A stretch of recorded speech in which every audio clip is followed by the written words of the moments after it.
Salut les passionnés, très heureux de vous retrouver sur essaylibre.fr. Audi Vélizy aujourd'hui nous fait le plaisir de mettre à disposition cette Audi A4 à vente 3 litres TDI 272 chevaux en finition S-Line et version diesel. On va la découvrir donc tout de suite ensemble et je vous avais effectivement sollicité également sur les réseaux sociaux pour vous demander ce que vous aimeriez voir. Eh ben je vais essayer d'exaucer vos vœux. Allez, c'est parti, on y va. Alors nous voilà devant cette Audi A4, donc je vous propose qu'on aille faire le tour ensemble. Venez avec moi, regardez. Regardez ces lignes intemporelles, puisque la forme pour le coup, il n'y a rien de révolutionnaire. L'Audi A4 à vente change dans la douceur. C'est ce qui est intéressant dans les véhicules premium, c'est que les propriétaires de générations précédentes ne seront pas lésés, puisque la voiture ne se démode pas pour autant, malgré ce nouveau modèle.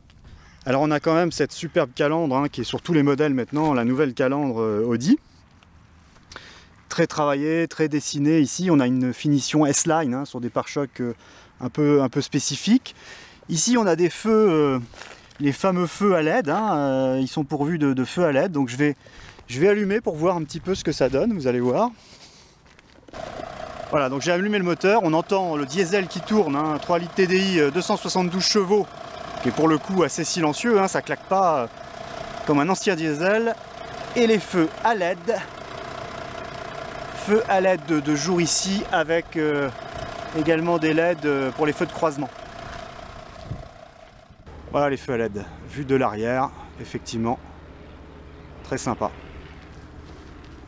Ici au niveau des jantes,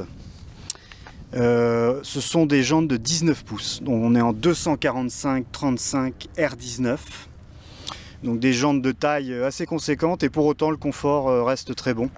Elle est d'ailleurs siglée RS ici, c'est une jante en option. Voilà, toujours les badges S-Line puisqu'on est en finition S-Line, les rappels de clignotants dans les rétros, toujours la forme avec les chromes ici sur la partie des portières. Assez intemporel. Les feux à l'arrière ici ils sont plus effilés qu'auparavant. C'est un modèle équipé du Quattro également, avec un pare-choc arrière spécifique S-Line et une double sortie de pot sur la gauche maintenant pour ce 3 litres TDI 272 chevaux. Ici les bas de caisse sont profilés, il y a une largeur un peu plus importante là par rapport à la finition S-Line qui donne du caractère à la voiture, un peu façon all-road. Voilà le coffre de l'Audi A4 à vente, qui est quand même de bonne capacité. Ici, on a une roue galette en cas de crevaison. Là, pour rabattre les fauteuils. Ça doit être un petit crochet à sac, pas bête. Éclairage à LED ici pour le coffre. Et une sangle pour mettre les bidons. Complètement modulable, ce rideau cache-bagages, il peut être dans cette position là, comme ceci, ou dans un rail ici sur les côtés, qui permet de le soulever pour charger les objets assez haut. C'est plutôt bien fait. Fermeture électrique.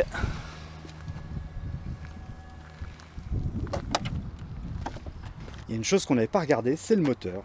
Alors regardez, le V6 TDI 272 chevaux, avec la 4, ici des barres de renforcement qu'on note, effectivement, toujours ces caches qui masquent tout maintenant, on ne voit plus grand chose,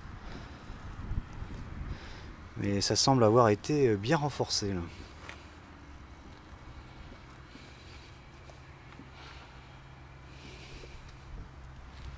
Bien, cette partie extérieure étant faite, je vous propose qu'on regarde à l'intérieur avec moi. Regardez. Voilà le véhicule à l'intérieur, donc finition S-Line avec des fauteuils mi-cuir, mi-alcantara, ici. On va s'asseoir à l'intérieur, et là on a un tableau de bord complètement nouveau. On a une planche de bord moderne, un peu suspendue comme ça, sur la longueur, avec des ouïes d'aération qui se poursuivent. C'est ce qu'on retrouve déjà sur le Q7, il me semble. On a ces ouïes d'aération continue qui donnent du style, qui donnent une ligne horizontale avec ce bandeau en aluminium. Deux grosses nouveautés sur ce tableau de bord, c'est 1. Le Virtual Cockpit qu'on peut retrouver dans les Audi R8 ou Q7, et 2. Une tablette qui fait son apparition ici sur le tableau de bord, et alors qui est logée comme certaines marques, notamment chez Mercedes, qui n'est plus rétractable, elle reste vraiment ici logée sur cette partie du tableau de bord. Alors moi, comme je l'ai déjà dit par rapport à un essai de la Mercedes classe C, je trouve pas ça forcément un bon choix, mais bon voilà, elle est là. Elle n'est pas tactile, bien sûr, par rapport à la route. On doit l'utiliser via le pad ici. Hop, on peut circuler dans les différents menus et réglages du véhicule. Donc comme vous voyez, tout ce qu'il y a de disponible. Au niveau des réglages du véhicule pour la suspension, la boîte de vitesse, le son, la radio, les médias, le téléphone, la navigation, les cartes, Audi Connect, smartphone et réglages divers et variés de date et heure. Voilà, ça c'est pour la tablette du milieu qui marche comme auparavant avec le MMI et le pad. Ici au centre, le fameux Virtual Cockpit, et on va s'arrêter un instant puisque vous l'avez demandé, on va le regarder en détail. Donc ici, pour changer de vue, il suffit d'appuyer sur View sur le volant, qui permet de changer le mode de vue à la carte. Donc vous avez les contours et la vitesse qui est plus petit ici dans ce mode. J'appuie encore, là on a les compteurs bien plus gros, avec au centre les affichages de l'ordinateur de bord. Donc c'est les deux modes principaux, gros compteur, petit compteur. Ensuite, on peut circuler ici sur les menus du haut, dans les différents onglets qu'on va aller voir. Donc là, il n'y a rien de connecté en Bluetooth. Des notes, et voilà. Ça, c'est aussi le gros intérêt de ce Virtual Cockpit, c'est d'avoir cette vision GPS dans le tableau de bord ici. C'est ce qui est tout à fait intéressant. Comme j'ai les feux allumés et les visions nuit, donc hop, j'éteins et voilà, on voit particulièrement bien l'environnement. On peut le garder en roulant et là pareil, on peut le réduire ce GPS avec les compteurs. Ici, température d'eau digitale à LED et là, la jauge à essence. Donc, vous voyez, c'est assez simple, c'est assez intuitif et on a tout ce qu'il faut là-dessus. On peut même le zoomer par rapport à la carte. Vous voyez comment ça fonctionne bien. Et on va dézoomer au maximum. Regardez ça. On voit la carte d'Europe. C'est absolument extraordinaire. Et même le globe. C'est pour dire. Regardez. La finesse du GPS. Et la précision.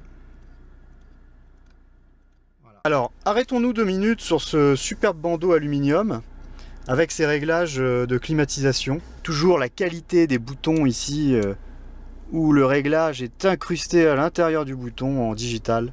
Ça, je trouve ça vraiment superbe. Le clic est de très très bonne qualité. Et au niveau de l'écran central, c'est complètement sensitif. Il n'y a même pas besoin d'appuyer sur la touche. Ça réagit au simple toucher, c'est tactile. Ça, c'est vraiment, on monte, on descend dans les menus. C'est du plus bel effet, hein, vraiment. On augmente la ventile. Ça, c'est vraiment superbe. C'est ce qu'on retrouve déjà dans le Q7 aussi.